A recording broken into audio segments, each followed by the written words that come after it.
Look at it coming through some of these cars. Okay. So, wait, Kyle, seriously? You can have so much fun in this slow car. down. Not that fast. Oh, okay. Does anyone want to buy a slightly used Model 3? Hello and welcome to another Out of Spec Reviews video. You joined me with my dad. How's everybody doing? This is Out of Spec Dave on YouTube. Of course, we have a few Out of Spec channels. And this is the cheapest Tesla you can buy today. It is a Model 3 standard range rear-wheel drive with aero wheels, black interior, white paint, literally no options ticked. Absolutely. But it comes with so much out of the box, and there's actually so many benefits to this car over even nicer Model 3s. So in this video, we wanted to talk a little bit about why I think maybe you should consider buying this as really the best cheap, or I should say entry-level Tesla. It's not necessarily cheap, but we'll get into the pricing in a moment. And this is really kind of the best option on sale right now. So let's talk about the Model 3 standard range, specifically with the LFP battery pack. We'll explain that in a moment and why I think it's the one most people should buy. Well, you join us in Pennsylvania with the cheapest Tesla on sale. And Wait. Inexpensive, not cheap. Cheap, inexpensive. It's not cheap and it's not really inexpensive. It's still 42 grand. We'll get into the pricing here in a moment. All right. But tell us where we're at. We're in Pennsylvania, where you went to high school. Yes, we are. So we actually drove down. Kyle and Anna flew in this morning from wherever the heck you were, Denver, to Newark Airport. And we drove down to Wilmington, Delaware for a different reason. Well, that'll be on your channel That'll today. be on my channel. But we're so close to where I actually went for my junior and senior year of high school. I was fortunate enough to be able to attend Westtown School here in Westtown, Pennsylvania. And it's a beautiful campus here. And Kyle, you've never actually seen Westtown School. You've only heard about it forever. So we just did a little tour of the campus and we decided to maybe make a little video about the Model 3 right over here. Yeah, well, we were in the car talking, and you know, you've owned 4 Model 3s, and you've owned a long-range rear-wheel drive, a Performance, a Standard Plus, not LFP, with the NCM chemistry, an older one, and now this as your 4th Model 3. You've owned 2 Model S's, or no, 3 Model S's, a Model X, and 2 Model Ys, or 1 Model Y, something like that. 1 Model Y, yeah. And I've had 2 Model 3s, and we always just keep coming back to these cars, and they are just now the gold standard. So in this video, we kind of wanted to talk about why I actually think this is the one to buy, and it's the best one to actually ever come out on sale, truly. And they've just refined this product into truly the benchmark. We were chatting earlier about how, imagine telling BMW, even just 10 years ago, that 3 Series would be, you know, not necessarily not competitive, but just you won't see them anymore. People aren't buying them. They're buying these instead as a premium 5-seater, pretty large interior space vehicle. Yeah, it's amazing. We just on the way up on northbound on Route 202 here, we stopped off at Otto's BMW and Mini, which is an amazingly large dealership now. But back then, in 1979, my dad bought a BMW 320i, and that was a huge deal. You drive down the road, people would flash their headlights. That was the common thing you would do because they were BMW. So rare. And so, you know, he had a white 320i, it was a 4-speed rear-wheel drive, and no one knew what they were. They didn't understand that. And then that became sort of the gold standard, you know, the car that everyone would drive. Right. Mom actually owned the, I would say, most popular 3 Series generation after the E90 became the F30. And I remember she had one of the first F30s, 328 with the 4-cylinder engine. Those were on every corner within 2 years of start of production. Like everyone had that new generation 3 Series here on the East Coast. Yeah. And now everyone has Model 3s. The Model 3s are super popular. I keep coming back to this car because it's such a, for me, they tend to be the place to go home to. And I'm just super comfortable with this car. As much as I like the Model Y, there's the posture, the seating position, everything just feels great in this car.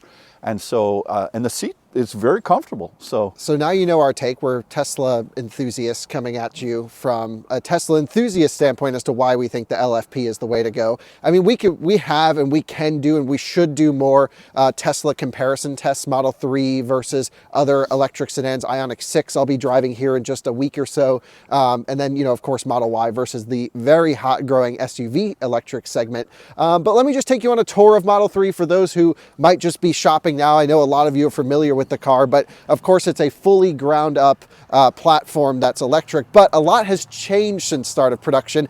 I would say almost every part on the car has been refined or changed or upgraded or improved over time.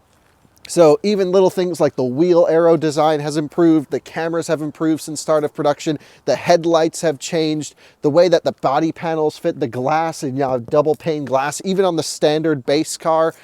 There's so much you get value for money here. So let's talk about the specs. Dad, range is 270 miles? What shows up on the indicated range is about 272. And that's EPA rated. EPA rated range if you charge it to 100%. Which you can do because it's an LFP, and we'll talk about that in a second. Yeah, and but the efficiency is the real story here, because when I'm driving this car at speed, 65, 75, allegedly maybe plus, I'm in the mid 250 watt hour per mile. Watt hour per mile. And so it's, 3.9 kilowatts. No, miles per kilowatt hour. I knew that. Yeah. I was just quizzing you, Kyle. You know what I mean? Sure. So not quite 4, but easily. So this car is super slippery. But in the city, and you can get north of 5 miles per kilowatt hour if you're super gentle on it. Yeah, absolutely. I mean, it really is crazy that a 5-seat electric vehicle with as much performance as this and storage capacity and safety can even get close to 5 miles per kilowatt hour. That's like Leaf numbers or original Ioniq. It's crazy. But one of the reasons that I bought this particular car is because I think this is the car that there's so many new cars coming out on the market, whether it's the VWs, whether it's any of the EGMP platform cars. And to me, if you're going to go off-brand, and when I say off-brand, I mean off Tesla's brand, this is the car that you should make sure you do the comparison against. Is it worth going off-brand from a Tesla, the base or rear-wheel drive car, to another different brand? This is the car to compare it to, I believe. Right, so you're saying if another vehicle can't match the specs or usability of this, why even consider it? Why even consider it? And then there's another factor here, which is the charging, which I know we're not really going to get into so much on this video, but part of the I think it's a Tesla. It's just everyone knows it. It just works every single time, or 99% of the time. Yeah, right? Not 100. Not 100%. Okay, we'll get into all of that ownership stuff. So specs on this one: battery pack capacity. Battery pack capacity. This is 60.6 kilowatt hours total. I think 57.5 usable. And you're because it's an LFP chemistry. Let's explain that. First of all, no cobalt. Big deal for just making sure that everything's ethical in the car.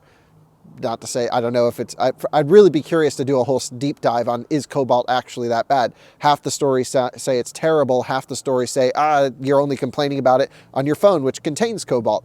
But good news, this doesn't have any. You don't have to worry about that. Do you know what LFP stands for? Lithium iron phosphate. Wait, but that's not an F, right? Sure. But the answer is, the word ferrous is equal to iron. So this is a lithium iron phosphate battery. And from what I can tell, it takes a little bit longer to heat up the battery pack when you're preconditioning. That's actually not due to the LFP chemistry. It isn't? We'll talk about that. That's only because you have a single motor to do the heating. Single motor? Okay, I gotcha. But the good news is that you can charge this car to 100%, which is roughly 270 indicated range. Well, let's explain that for new viewers. Most electric cars really love to be between 30 and 50%. That's the sweet spot for ultimate longevity. Most people charge them to 80% every day, 70, 80% every day, I'd say is what our audience does. Some people follow Tesla's recommendation, charge them to 90% every day. You'll still be fine. I mean, the cycle life of these things are pretty incredible. For me, I'm a nerd, so I never charge my cars much past 50 or 60% unless I have to. This, because it's an LFP, needs to be fully charged. Not necessarily for a reason that many people might think. It gets nerdy to explain why, but LFP, the way this battery chemistry is laid out, There's very little voltage difference between dead and full. And so for the car to know sort of what state of charge it's at, for the BMS to be calibrated, it needs to see top charge. I see. But the big benefit to LFP is you can do whatever you want to this battery and it will outlast NCM for a while. Right. There are downsides though. So you can pretty much full charge this thing, drain it, supercharge it all the time, drive the crap out of the car. And the degradation reports on these will be really interesting to see, but I bet much better cycle life and degradation performance compared to any other Tesla. The downsides, which you've experienced, are very poor charging performance when cold. Yes. Yeah, I would say the downside is you got to really precondition the car way before you arrive to the destination charger. In my case, when I did this recently on my channel, I wasn't far enough away from the supercharger, so it didn't give it ample time to charge up the battery pack. You mean heat it up, right? I mean, to heat up the battery pack. The way Model 3 does battery heating primarily is using the motors as waste heat. Right. So in a dual motor Model 3, if you live in a cold climate, that'd be an all-wheel drive or performance. They use both motors running inefficiently to create about 7 kilowatts of waste heat. I know this sounds like jargon to new viewers, but our nerds will get it. This can only do about 3.5 kilowatts of waste heat from the rear motor. But I believe the octo valve, the crazy heat pump situation in this, can also spike heat in the battery pack. Now, I'm not sure if that's just on dual motors. This is my first time really testing a Model 3 LFP, but I'd be really curious. When you pump up the battery preconditioning, do you hear the heat pump kick on? Yes, it gets loud. So it gets very loud. Extra juice in there. Yeah, and the other thing that's really interesting is you run this battery pack down to a very low state of charge. I didn't lose any performance, and I know you would explain this to me. Is because I don't think the car knows what the state of charge is in the battery pack. Well, it's because the voltage level doesn't really change across the battery, so you still have the same discharge performance. Yeah. So remember when I rented that Model Y from Hertz, yes, and they told me you can't charge it less than 9%. Right. And I took it down. That thing was like crawling up a hill, and recently I did the same. Well, that would be any NCM chemistry. Right. But so anyway, this car will go just as fast as it at 1% state of charge as it did at 90% state of charge. And what's funny is the only other time I've driven a Model 3 LFP was actually on the Nürburgring doing laps in Lars's car. Wow. And I had Robin in the car and Timon was with me and Jordan and I forget who else, but we had 5 people in that thing doing Nürburgring laps. And we didn't get power limit from thermal overheat until 70% of the way through the lap. It was really incredible actually. Right. Which is unusual for LFP. LFP is not as energy dense as NCM, and so that's why it doesn't have as big of a range. Yeah. But the thermal performance was amazing for track stuff. One thing I wanted to bring up is that when I was looking at buying this car, there were only 2 choices in the Model 3. There was either the Model 3 Performance, which was pretty expensive, and then there was the Model 3 rear-wheel drive with the LFP. The Model 3 long range non-LFP battery pack, which I think they say is about 350, has about a 350 mile range as opposed to 270. You can't even buy that car today. Well, you can in inventory. So they'll stock some inventory dual motor cars. Really? But you can't order it that way. Oh, okay. Yes, well, that's my understanding. I couldn't find one. Sure, they might be hard to find given the certain time. But yeah, I believe you can still buy some inventory ones. One of our viewers has a 2023 long-range all-wheel drive that we might actually do some testing on. He lives in Colorado. Okay. So here's the reason we're actually suggesting this. I know we said a couple downsides to the LFP. Cold climates, the car drives fine in the cold. You just really need to precondition it. As soon as you know you're going to a DC fast charging station, set this thing to a supercharger immediately. For 99% of the time, this is a car you charge it home to 100%. You actually get almost very little difference between a Model 3 Performance at 90% charging every day and this at 100. That delta, I think it's about 270. I think it's probably not, it's probably a little bit more, but I really don't think in daily driving you'll notice a range difference between the base and the max in the Model 3 lineup. And you save 10 grand. Yeah. So this was, how much was this price? Okay, so this particular car, because I didn't pay extra for the paint or for the wheels or for the interior, this was $42,990 plus, what is it, $1,200, $1,300 for delivery. Yeah. Plus tax, but if you live in New Jersey or some other states, you don't have to pay sales tax. But this car also qualifies for a $7,500 federal tax credit, as long as you do here in the States. And then this car also qualified for, in my state of Connecticut, a $2,250, what they call a cheaper rebate. That's right off the hood. So the dealership, well, Tesla, took that right off the price of the car. So if you look at the deal holistically, this whole thing, $37,800. For a brand new Tesla with autopilot, with 270 miles of range, with access to the supercharger network. They're built really solid. There was a dark period in Model 3 where they weren't built very well. I think my car falls into that, to be totally honest. Mine's creaky and rattly. It feels like it's never really felt totally put together. This thing feels solid. Yeah. I mean, you have some panel misalignments that we actually hadn't seen on some other new Model 3 production, so it seems to be varied by car, which is a little bit intriguing. I saw this, I put this in my delivery video.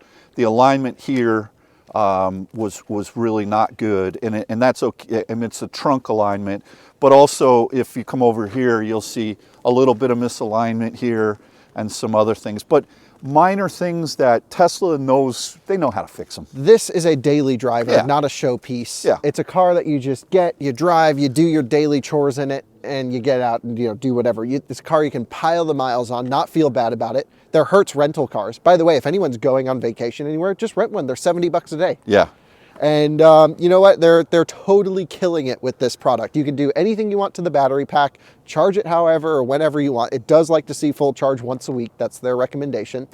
Let's go for a drive in it. Sure. What else is there to say? I mean, it comes on great tires, Michelin Primacies. I mean, that's like an OE spec Michelin, pretty high quality tire. I mean, for performance, it's not, but balance of longevity and ride quality and noise. I mean, they did a pretty good job here. Has a full glass canopy. I mean, what's crazy is this car standard comes with autopilot, and a Lucid Air is $9,000 to option lane centering. I know. And that's more expensive. Taycan, thousands of dollars to get InnoDrive on that car. Yeah. One thing I do want to show you is, you see these wheels, if you don't like these things, check this out. You can just go like this. Now I'm going to try to do this without. Put it in wide view in case he falls over. There you go. And then what you can do is get the center cap with the T, and you can get caps right here to put over, and those wheels look pretty good. Honestly, I love the idea that, I mean, I encouraged you to go no options on this car. You wanted to get white seats and some other things, but I really like the idea of just seeing what a zero option Tesla can be. 18-inch wheels, and it's incredible value for money. Now, there is one caveat. I've been saying for a long time. Are you going to Frisbee? put that? It comes with the 4 Frisbees. It might decapitate someone. That thing's I know. serious. Yeah, it does. Yeah, it's got some metal spikes out of it and everything. Yeah. The one caveat is the Chevy Bolt EV. If you're just doing commuting and you just want a new basic car to drive, that thing at $26,000 before the tax credit is still way cheaper than this. And you get a lot of range, and you get a pretty nice car. You've owned a Bolt. I love the Bolt. However, for road tripping, it's just going to take a long time to charge it. I mean, we would never recommend someone to buy a Bolt to road trip with today's I mean, you can technology. do it. I've done it before. It's not a problem. But we'll hear 50 people in the comments saying they drove across the country and it was no problem as they waited an hour at every charging stop. Yeah. One of the things that I do want to say about this car is that, you know how the V3s will charge upwards of 250 kilowatts.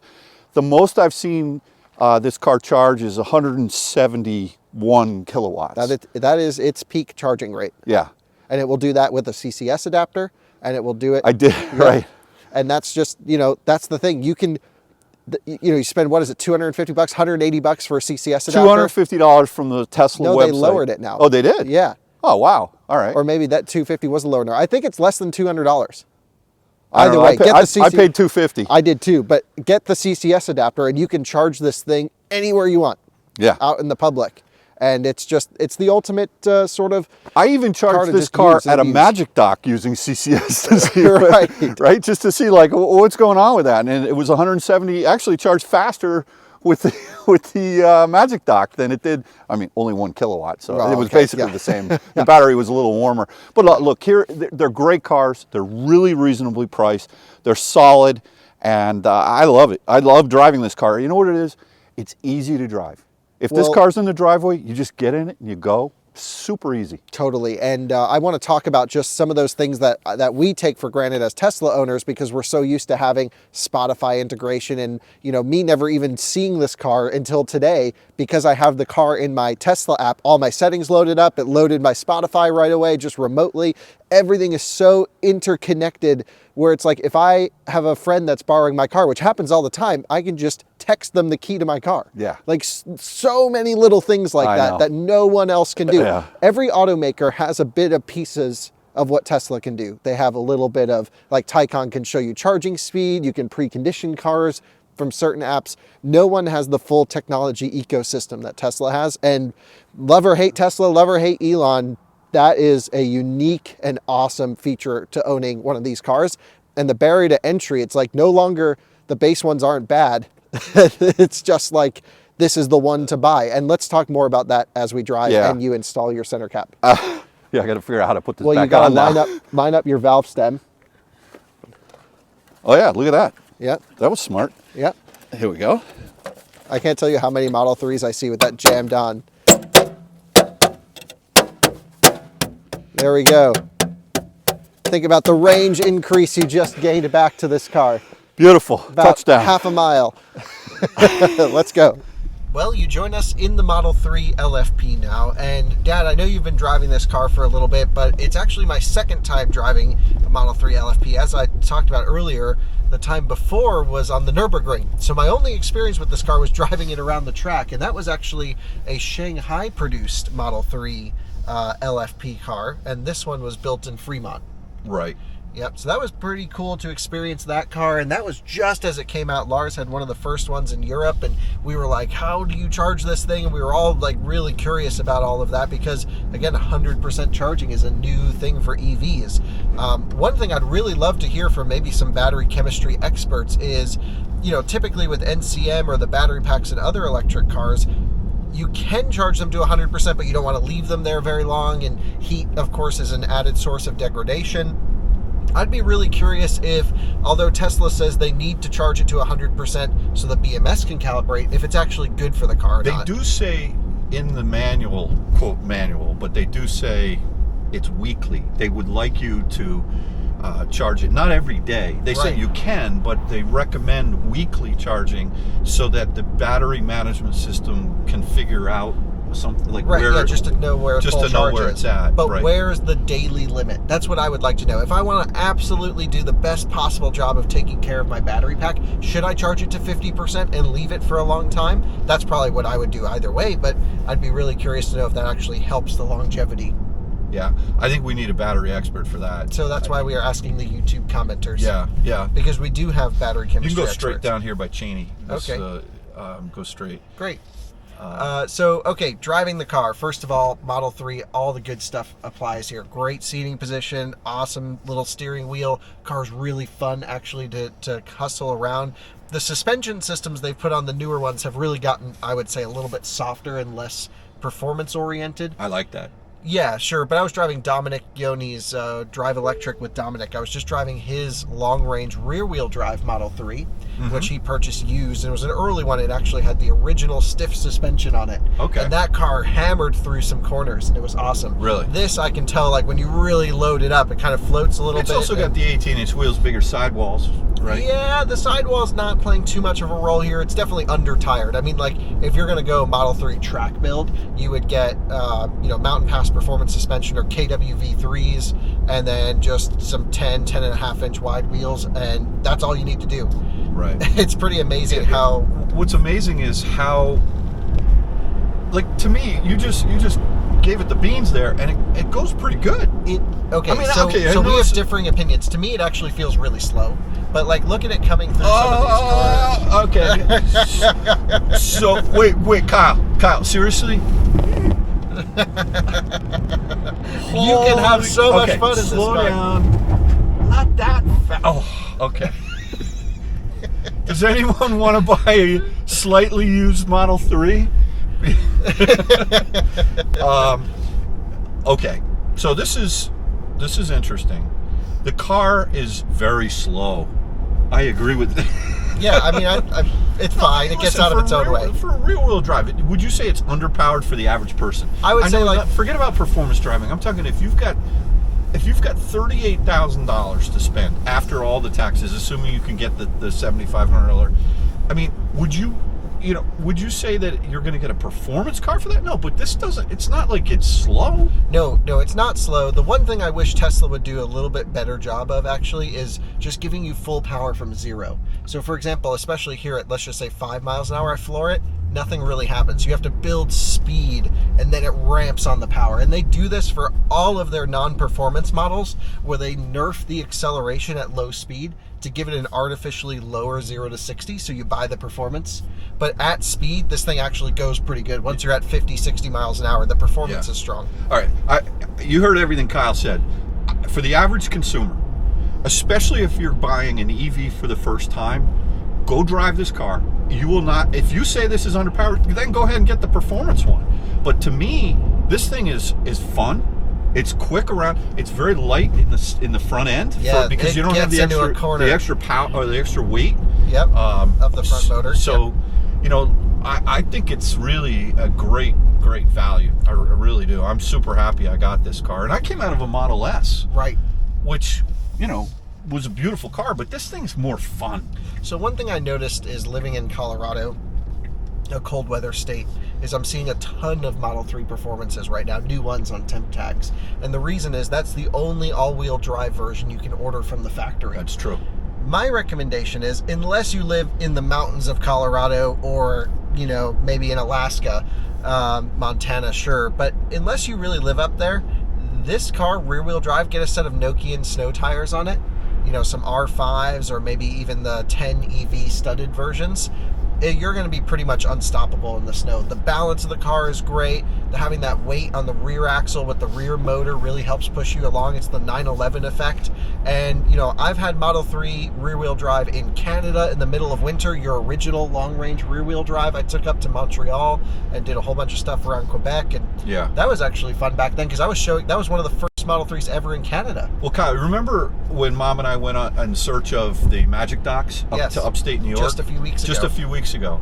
And when we got to Albany, it started to snow. And by the time we hit Utica on 87, the New York State Thruway, I was in a downright blizzard in this car for over an hour. And it felt great. Now, these are not even snow tires. These are all-season tires, not even all-weather tires, right? Do you not have fog lights on this car? No fog lights. What? The other thing they took away were our sensors. So when you back up or going close, the 2023 Model 3s, they killed the sensors. Really? Tesla's taking things away from cars. There's no sensors on this car? Complete vision-based, as you know, no radar. But I heard that in sensors. The new 11.3 software, which might be waiting to download, the sensors are coming back. But I want to try that out, actually. There's no sensors. Okay, so we're going to aim for this mailbox. You'll hit it. It's not going to stop me? No. Or it's not even going to No, there's no sensors. Wow, we're like right up on that thing. 105 Creek Road's going to have to get a new mailbox. Sorry, that dude's ripping. In the RS4, nice! One of my favorite all-time cars, actually. Wow. Manual V8, 4.2 liter, revs to like 7,000 RPM. And guess what we're about to go do? Chase down that Civic, which is going to hold us up. I was going to say, let's go chase down the RS4 and the Model 3. One thing you have to do whenever you want to drive quickly is enable slip start. I do that all the time. So let's finish wrapping up the video more or less. Thank you. Model 3 is from a performance standpoint, probably the most fun electric car for the money you can buy, no question. And, before you get into Taycan territory or maybe EV6, Ioniq 5, N or GT versions, this thing at $37,000 after tax credit or whatever, let's just say 42 grand before all of that. I don't think you can find a better put together. Truly, the build quality has improved so much from the early cars.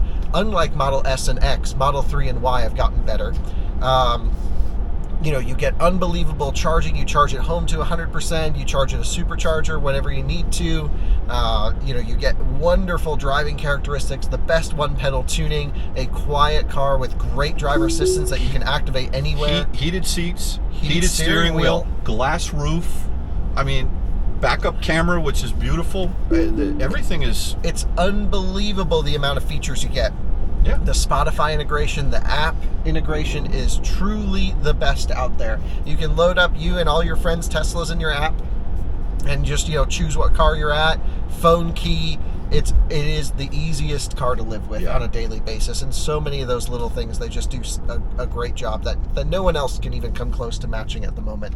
So big positives here. And the reason we are suggesting the Model 3 LFP as the one to buy is because the $10,000 more you're going to spend for a performance, you're going to get bigger wheels, which some people are into them, the styling wise, but for 99% of people, the Aeros are the most efficient.